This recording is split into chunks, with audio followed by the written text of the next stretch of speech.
Hello friends, standard 12 subject English. આપણે આજે આ વિડીયોમાં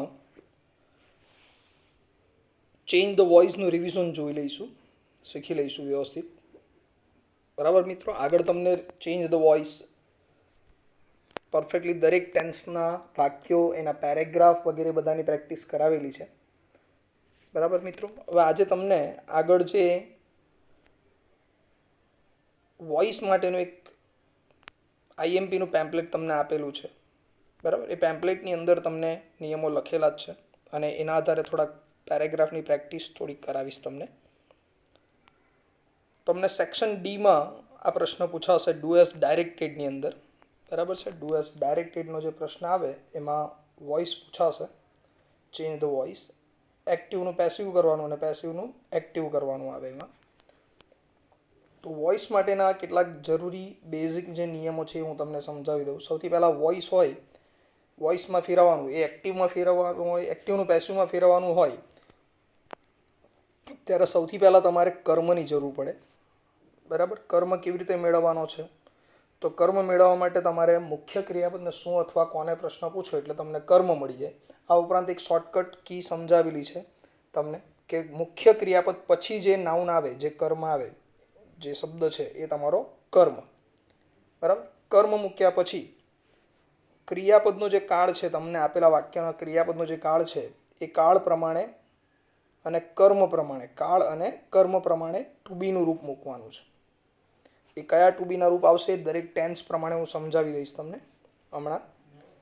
આ ઉપરાંત કર્તા અને કર્મ આ બંનેના સ્થાનમાં ફેરફાર કરવાનો, એટલે કે કર્તાને કર્મની જગ્યાએ લઈ જવાનો અને કર્મને કર્તાની જગ્યાએ લાવવાનો. બરાબર છે મિત્રો, આટલો ફેરફાર કરી દો. અને આ ઉપરાંત જ્યારે કર્તાને કર્મ સ્થાને લઈ જાઓ તો એને બાય વડે દર્શાવવાનો. બરાબર, બાય વડે દર્શાવો. આના માટે એક કોષ્ટક જો નીચે આપેલો જ છે. ધારો કે તમારો કર્તા હોય આઈ, તો આઈનું કરી દો બાય મી, વીનું બાય અસ, યુનું બાય યુ, હીની જગ્યાએ બાય હિમ, સીની જગ્યાએ બાય હર, ઈટનું બાય ઈટ, ધે હોય કરતા તો એનું બાય ધેમ. એની જગ્યાએ કોઈનું નામ અથવા નાઉન આપેલું હોય તો બાય પછી નામ અથવા નાઉન મૂકી દેવાનું. અહીંયા તમને દરેક પ્રકારના જે સેન્ટન્સ છે, દરેક પ્રકારના સેન્ટન્સ એટલે કે એક્ટિવનું પેસિવની રચનાઓ અહીંયા સમજાવેલી છે. જો વિધાન વાક્ય હોય તો એ વાક્ય આવું બનશે. પહેલાં કર્મ આવશે. બરાબર, જરા ધ્યાનથી જોઈ લો. પહેલાં કર્મ આવશે, કર્મ પછી આ ઊભું કોષ્ટક બતાવેલું છે ને એની પર ધ્યાન આપજો. પહેલાં કર્મ, પછી ટુ બીનું રૂપ, ટુ બીના રૂપ પછી ક્રિયાપદનું V3નું રૂપ, ત્યાર પછી બાય, બાય પછી કર્તાનું કર્મ અને અન્ય શબ્દો. આ જ પ્રમાણે જો નેગેટિવ સેન્ટન્સ હશે, નકાર વાક્ય, તો જો બીજું કોષ્ટક જુઓ, નકાર વાક્ય. તો એમાં તમારે પહેલાં કર્મ, પછી ટુ બીનું રૂપ, એના પછી નોટ, નોટ પછી V3 ક્રિયાપદનું ત્રીજું રૂપ, પછી બાય, પછી કર્તાનું કર્મ અને અન્ય શબ્દો. જો કદાચ પ્રશ્નાર્થ વાક્ય પૂછાય તો પ્રશ્નાર્થ વાક્ય માટે પણ એ જ રીતે કોષ્ટક છે. ટુ બીનું રૂપ પહેલાં આવશે, પછી કર્મ, પછી V3, ત્યાર પછી બાય, કર્તાનું કર્મ, અન્ય શબ્દોને છેલ્લે પ્રશ્નાર્થ ચિહ્ન. દરેકમાં છે ને બદલાવાનું શું છે, દરેક કોઈ પણ પ્રકારનું વિધાન વાક્ય પૂછાય, નકાર વાક્ય પૂછાય કે પ્રશ્નાર્થ વાક્ય પૂછાય, તમારે ધ્યાન શું રાખવાનું છે, દરેકમાં તમે જોઈ શકો છો માત્ર ટુ બીનું રૂપ તમારે લાવવાનું છે. ટુ બીનું રૂપ કર્મ પ્રમાણે, ક્રિયાપદના કાળ અને કર્મ પ્રમાણે ટુ બીનું યોગ્ય રૂપ મૂકવાનું છે. બાકી પેટર્ન સેમ જ છે. પહેલાં કર્મ જ આવે દરેક પ્રકારના વાક્યમાં, દરેક કાળના વાક્યમાં. પછી ટુ બીનું રૂપ લાવવાનું ક્રિયાપદના કાળ પ્રમાણે. એના પછી V3, બાય, કર્તાનું કર્મ. આ દરેક ટેન્સમાં સેમ આવશે. ઓકે મિત્રો, તો હવે જુઓ જરાક ટેન્સ કયા કાળ હશે, કયો કાળ હશે, ક્રિયાપદ કેવું હશે તો ટુ બીનું રૂપ શું મૂકવાનું. બરાબર, નીચે સમજવા માટે તમને એક એક એક્ઝામ્પલ પણ લખેલા છે, તમે સ્ટડી કરી લેજો. સિમ્પલ સેન્ટન્સ મૂકેલા છે. તો ધારો કે સિમ્પલ પ્રેઝન્ટ ટેન્સ એટલે કે સાદો વર્તમાન કાળ હોય, સિમ્પલ પ્રેઝન્ટ ટેન્સ હોય તો તમને એમાં વાક્યમાં જો ક્રિયાપદનું મૂળ રૂપ કે એસ કે ઈએસ વાળું ક્રિયાપદ કે વાક્યમાં ડુ કે ડઝ અને મૂળ ક્રિયાપદ આવે તો તમારે એને પેસિવ વોઇસમાં ફેરવવા માટે શું કરવાનું, કર્મ પ્રમાણે ટુ બીનું રૂપ લાવવાનું એમિઝાર. સાદા વર્તમાન કાળમાં ટુ બીનું રૂપ લાવવાનું છે એમિઝાર અને ક્રિયાપદ જે છે એને V3માં ફેરવી દેવાનું. બરાબર, આ જ પ્રમાણે જો સિમ્પલ પાસ્ટ ટેન્સનું વાક્ય હોય, સાદા ભૂતકાળનું વાક્ય, તો ભૂતકાળના વાક્યમાં તમને શું આપવામાં આવશે, સિમ્પલ પાસ્ટ ટેન્સના વાક્યમાં શું આપવામાં આવશે? તો એમાં ક્રિયાપદનું ભૂતકાળનું રૂપ આવશે અથવા ડીડ આવશે. બરાબર. તો એના માટે ટુ બીનું રૂપ શું લાવવાનું? તો જ્યાં ભૂતકાળનું ક્રિયાપદ હોય એને પેસિવમાં ફેરવો તો કર્મ પ્રમાણે વસ કે વેર મૂકવાનું, અને ડીડ હોય પ્રશ્નાર્થ કે નકાર વાક્યમાં ડીડ આવશે તો એ ડીડની જગ્યાએ પણ કર્મ પ્રમાણે વસ અથવા વર મૂકવાનું છે. એની જગ્યાએ જો ભવિષ્યકાળનું વાક્ય હોય, સિમ્પલ ફ્યુચર ટેન્સ ભવિષ્યકાળનું વાક્ય હોય, તો તમને વાક્યમાં વિલ કે સેલ અને મૂળ ક્રિયાપદ આપેલું હશે. તો એને જ્યારે પેસિવમાં ફેરવો છો તો એને વિલ કે સેલ એમને એમ જ મૂકવાનું, એનું વુડ નથી કરવાનું. બરાબર. અને ત્યાર પછી બી મૂકી દેવાનું છે. જ્યાં ટુ બીનું રૂપ આવશે ને ત્યાં આટલો ફેરફાર કરવાનો છે, આગળ જે વાક્ય રચના સમજાવી છે એમાં. એ જ પ્રમાણે જો મોડેલ ઓક્ઝિલરીઝનું વાક્ય પૂછાય તો તમને વાક્યમાં મોડેલ ઓક્ઝિલરીઝનું રૂપ અને મૂળ ક્રિયાપદ આવશે. તો એને પેસિવમાં લઈ જાઓ તો મોડેલ ઓક્ઝિલરીઝના રૂપ પછી શું મૂકી દેવાનું? બી મૂકી દેવાનું. ઓકે. ભવિષ્યકાળ અને મોડેલ ઓક્ઝિલરીઝ બંનેમાં સેમ આવશે. આની જગ્યાએ કદાચ પ્રેઝન્ટ કન્ટિન્યુઅસ ટેન્સ એટલે કે ચાલુ વર્તમાનકાળનું વાક્ય પૂછાય. ચાલુ વર્તમાનકાળનું વાક્ય એટલે વાક્યમાં એમિઝાર આવે અને આઈએનજી વાળું ક્રિયાપદ આવે. જ્યારે આ રીતનું ક્રિયાપદ આપેલું હશે તો તમારે એને પેસિવમાં ફેરવતી વખતે ટુ બીના રૂપ તરીકે કર્મ પ્રમાણે એમિઝાર મૂકવાનું અને એની સાથે બીઈંગ શબ્દ મૂકવાનો છે. એમિઝાર અને બીઈંગ. બરાબર. સેમ વસ્તુ મિત્રો પાસ્ટ કન્ટિન્યુઅસ ટેન્સ હોય, ચાલુ ભૂતકાળ આપેલું હોય તો વાક્યમાં વસ કે વર અને આઈએનજી આપેલું હશે, આઈએનજી વાળું ક્રિયાપદ હશે, તો એને પેસિવમાં ફેરવો તો જ્યાં ટુ બીનું રૂપ આવશે ત્યાં તમારે કર્મ પ્રમાણે વસ કે વેર મૂકવાનું છે અને એની સાથે બીઈંગ ઉમેરવાનું છે. બરાબર છે મિત્રો. તો ચાલુ કાળ હોય, આઈએનજી વાળું ક્રિયાપદ હોય તો એને પેસિવમાં ફેરવવા માટે ટુ બીના રૂપની સાથે બીઈંગ એડ કરવાનું છે. આ પ્રમાણે પ્રેઝન્ટ પરફેક્ટ ટેન્સ એટલે કે પૂર્ણ વર્તમાન કાળ હોય તો વાક્યમાં તમને હેઝ કે હેવ અને V3નું રૂપ આપેલું હશે. તો હેઝ કે હેવ અને V3 આવે તો એને પેસિવમાં ફેરવતી વખતે ટુ બીના રૂપની જગ્યાએ તમારે મૂકવાનું છે કર્મ પ્રમાણે હેઝ કે હેવ અને બીન ઉમેરવાનું. બરાબર. એ જ રીતે પાસ્ટ પરફેક્ટ ટેન્સ એટલે કે પૂર્ણ ભૂતકાળ આપે તો પૂર્ણ ભૂતકાળમાં હેડ પ્લસ V3 આપેલું હશે તો એને પેસિવમાં ફેરવવા માટે હેડ અને બીન મૂકી દેવાનું છે. Okay friends. ત્યાર પછી પરફેક્ટ મોડેલ ઓક્ઝિલરીઝનું એક સેન્ટન્સ પૂછાય તમને, પરફેક્ટ મોડેલ ઓક્ઝિલરીઝનું. તો એમાં મોડેલ ઓક્ઝિલરીઝનું ભૂતકાળનું રૂપ પછી હેવ અને V3 હશે. તો એને પેસિવમાં ફેરવતી વખતે જ્યાં ટુ બીનું રૂપ મૂકવાનું આવશે પેસિવની રચનામાં કર્મ પછી, તો એ મોડેલ ઓક્ઝિલરીઝ જે આપેલું છે એ જ લખવાનું, હેવનું હેવ જ મૂકી દેવાનું, પછી તમારે બીન ઉમેરી દેવાનું છે. બરાબર. અને એવી રીતે હેવિંગવાળી રચના હોય એટલે કે પરફેક્ટ પાર્ટિસિપલ આપેલું હોય તો વાક્યની શરૂઆતમાં હેવિંગ અને V3 હશે તો પેસિવ વોઇસમાં ફેરવતી વખતે કર્મ પછી હેવિંગ બીન મૂકી દેવાનું છે. તો આ દરેક ટેન્સ પ્રમાણે મેં તમને ટુ બીના રૂપ સમજાવી દીધા. હવે જરાક થોડાક એક્ઝામ્પલ જોઈ લઈએ આપણે. Revision of change the voice જોઈ લો. અહીંયા એક વાક્ય રચના પેટર્ન લખેલી છે. કોઈ પણ કાળનું પેસિવ વોઇસ એ આ પેટર્ન પ્રમાણે જ બનશે. બરાબર. જે મેં આગળ પણ તમને સમજાવી આ વિડીયોમાં જ. પહેલાં કર્મ, પછી ટુ બીનું રૂપ, ત્યાર પછી V3, પછી બાય, કર્તાનું કર્મ અને અન્ય શબ્દો. બધો ફેરફાર માત્ર અહીંયા આવશે ટુ બીના રૂપમાં. બરાબર. બધો ફેરફાર વાક્યમાં ક્યાં છે? માત્ર અહીંયા ટુ બીના રૂપમાં ફેરફાર કરવાનો. બાકી દરેક ટેન્સમાં સેમ જ આવશે. તો જુઓ હવે થોડાક પેરેગ્રાફને સમજીએ. ફર્સ્ટ પેરેગ્રાફ છે, Bhakti saw an accident at the cross road, અને નીચે સ્ટાર્ટ લાઈક ધીઝ આપેલું છે.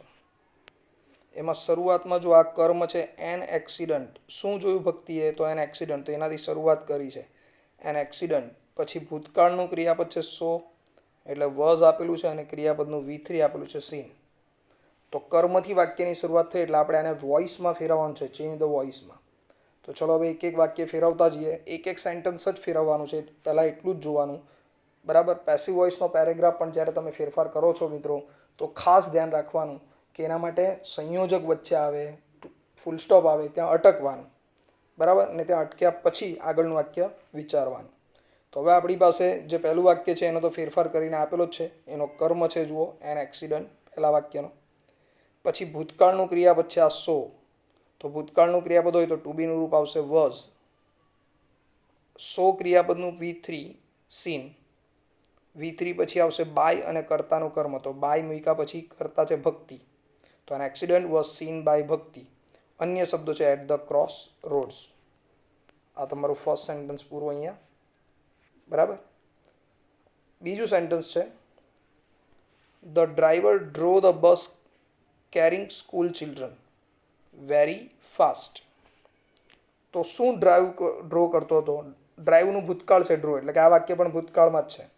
તો છોકરાઓથી ભરેલી બસ આખો કર્મ છે, ખાલી બસ કર્મ નથી. The bus carrying school children, સ્કૂલના બાળકોથી ભરેલી બસ એ કર્મ છે. બરાબર, તો એને કર્મ તરીકે લઈ લઈએ આપણે. જુઓ, the bus carrying school children કર્મ આવી ગયો. હવે ભૂતકાળનું ક્રિયાપદ છે ડ્રો. બરાબર, માટે ટુ બીનું રૂપ આવશે વોઝ, અને ડ્રો ક્રિયાપદનું V3 થઈ જશે driven. The bus carrying school children was driven. હવે પેટર્ન પ્રમાણે પહેલાં બાય મૂકી દો. બરાબર, બાય પછી કર્તાનું કર્મ, તો ડ્રાઈવર કરતા છે એને પાછળ લઈ લો તો ધ ડ્રાઈવર, એનું એ જ રહેશે નાઉન. અને પછી અન્ય શબ્દો છે very fast. The bus carrying school children was driven by the bus driver very fast. આ જ રીતે ત્રીજું વાક્ય છે she called the ambulance for help quickly. તો શું બોલાવ્યું એણે? The ambulance. તો એ કર્મ છે ધ એમ્બ્યુલન્સ. ભૂતકાળનું ક્રિયાપદ છે કોલ્ડ. ઉપરના વાક્યમાં કોલ્ડ ભૂતકાળનું ક્રિયાપદ છે, તો ટુ બીનું રૂપ લઈ લઈશું વોઝ, અને ક્રિયાપદનું V3 થઈ જશે કોલ્ડ. બરાબર. હવે મૂકીશું આપણે બાય અને કર્તાનું કર્મ, તો સીનું થઈ જશે બાય હર. અન્ય શબ્દો છે four help quickly.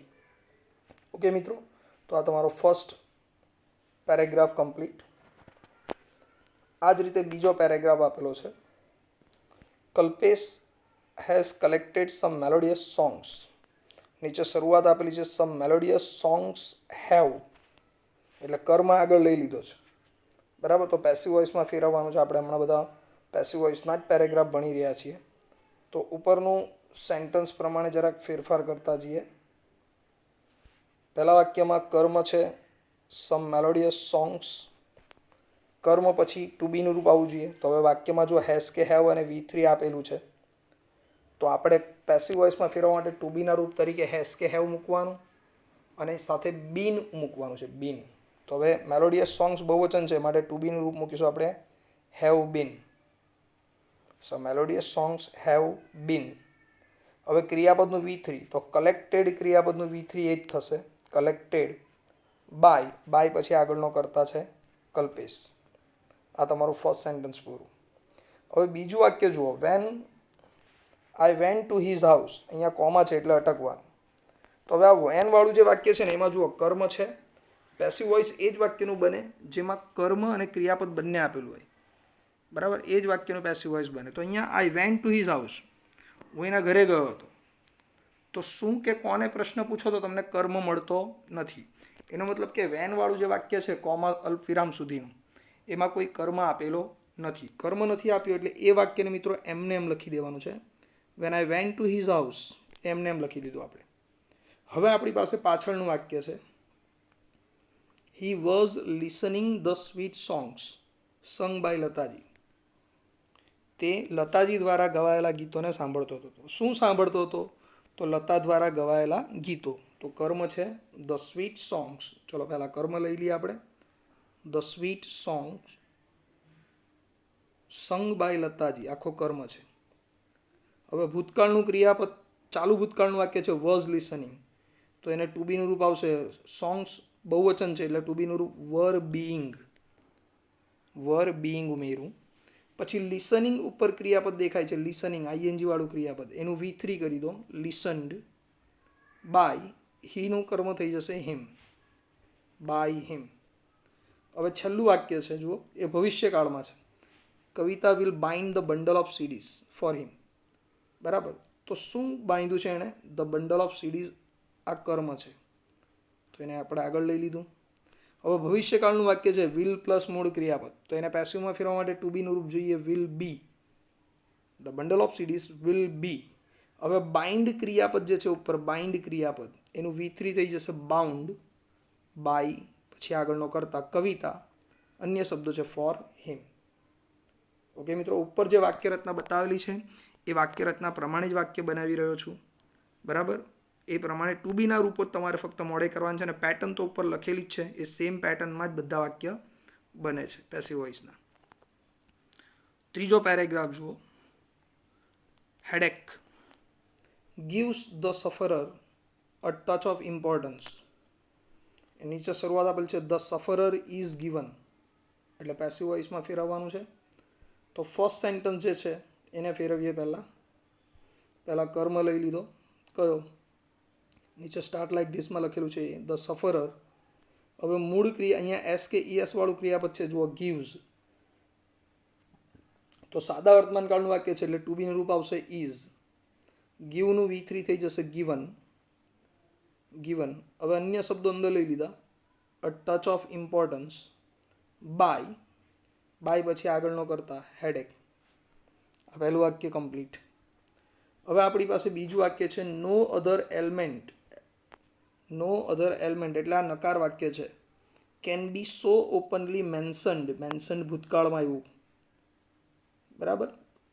Can be અને મેન્શન્ડ એટલે કે મોડેલ ઓક્ઝિલરીઝનું રૂપ છે, બી પણ આપ્યું છે અને ક્રિયાપદનું V3 નું રૂપ પણ આપેલું છે. એનો મતલબ કે આ પેસિવ વોઇસનું વાક્ય છે, બરાબર. મોડેલ ઓક્ઝિલરીઝનું રૂપ અને બી આપેલું છે એટલે આ પેસિવ વોઇસમાં વાક્ય છે. તો પેસિવ વોઇસના વાક્યને તમારે એક્ટિવમાં ફેરવવાનું છે. એક્ટિવ વોઇસમાં ફેરવવા માટે કરતા જોઈએ. આ વાક્યને ધ્યાનથી જુઓ તો અંદર બાય પ્લસ કોઈ કરતા આપેલો નથી. તો જ્યારે વાક્યમાં કોઈ કરતા ન હોય મિત્રો, તો આપણે કરતા મૂકી દેવાનો આઈ અથવા વી. તો જો મેં અહીંયા કરતા મૂકેલો છે વી. હવે એક્ટિવ વોઇસમાં ફેરવવા માટે કરતા પછી ક્રિયાપદ જોઈએ કાળ પ્રમાણે. તો આ મોડેલ ઓક્ઝિલરીઝનું વાક્ય છે અને નકાર વાક્ય છે, તો આપણે મૂકીશું કેન નોટ. વાક્યમાંથી આ બી નીકળી જશે અને ક્રિયાપદનું ત્રીજું રૂપ નીકળી જશે. તો મોડેલ ઓક્ઝિલરીઝના રૂપ પછી એક્ટિવ વોઇસની રચના ઉપર તમને પેલા કોષ્ટકમાં સમજાવેલી જ છે. મોડેલ ઓક્ઝિલરીઝના રૂપ પછી મૂળ ક્રિયાપદ આવે. તો આ જે મેન્શન્ડ દેખાય છે એનું મૂળ ક્રિયાપદ થઈ જશે મેન્શન, ઈડી નીકળી જશે.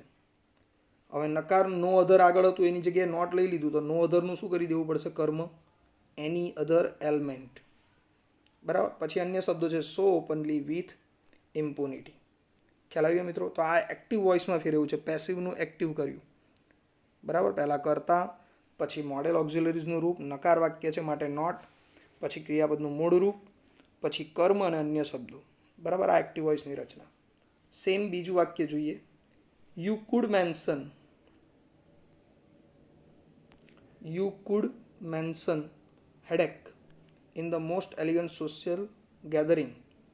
એન્ડ સંયોજકથી વાક્ય અટકીએ આપણે, બરાબર. તો you could mention headache in the most elegant social gathering.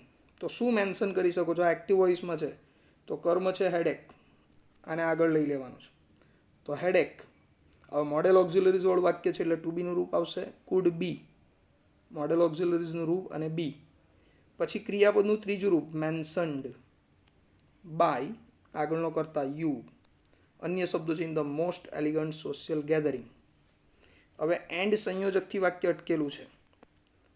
And પહેલાં લખી દઈએ આપણે, ઉપર આપેલું છે એવું. હવેનું વાક્ય છે no one would be shocked by it. તો આ બાય પછી ઇટ આપેલું છે, વુડ બી પણ આપેલું છે એટલે પેસિવ વોઇસનું વાક્ય છે. આને પાછું એક્ટિવમાં ફેરવવાનું છે. તો બાય પછી કરતા આપેલો છે એને આગળ લઈ લઈએ ઇટ. એક્ટિવ વોઇસ માટે પહેલાં કરતા આવે, પછી ટુ બીનું રૂપ, મોડેલ ઓક્ઝિલરીઝનું રૂપ તો કે વુડ, પછી મૂળ ક્રિયાપદ એ છે શોક, બી નીકળી જશે, બાય નીકળી જશે. અને હવે કર્મ છે નો વન, એને મૂકી દીધો. તો it would shock no one, બરાબર. અને અથવા આને આવી રીતે બી લખી શકાય it would not shock anyone. Not આગળ લખવું હોય તો. ખ્યાલ આવે છે મિત્રો. તો આ થઈ ગયું તમારું પેસિવ વોઇસ માટેના કેટલાક પેરેગ્રાફ. ઓકે ફ્રેન્ડ્સ, બાકીના 2 પેરેગ્રાફ સમજાવેલા જ છે નીચે, બરાબર.